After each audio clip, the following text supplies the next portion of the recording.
Sa pamamagitan ng isang TikTok video competition, binigyan daan ng Federation of Filipino-Chinese Chambers of Commerce and Industry Inc. o FFCCCII ang mga kabataang Pilipino na ipakita ang kanilang malikhaing pananaw sa ugnayang Pilipino at Chino. Dito nagwagi si Mark Capareda mula sa Tagum City at naiuwi ang 100,000 pesos matapos niyang ipinta ang isang likhang sining na nagpapakita ng pagsasanib ng mga tradisyon ng Pilipinas at China. Ayon pa sa mga tagapag-organisa, ang kanyang obra ay isang visually stunning masterpiece na nagpapakita ng mga pista, pagkain at kultura. It symbolizes the culture, friendship, and collaboration of between two nations, which is the Philippines then China.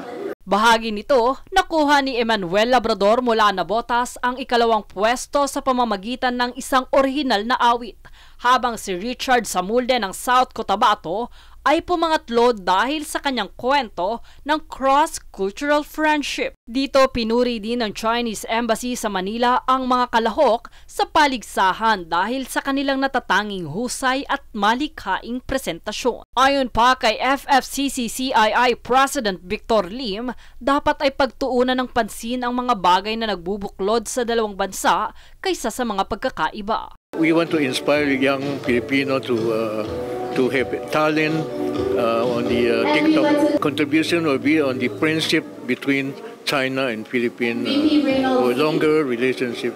Dagdag pa ni Vice President Reynold C., ang positibong mensahe ng mga kabataan ay patunay ng di matitinag na pagkakaibigan. Samantala, muling maglulunsad ang FFCCCII ng isa pang TikTok video contest sa Setyembre. Natututok naman sa aspetong pang-ekonomiya ng ugnayang Pilipino at Chino.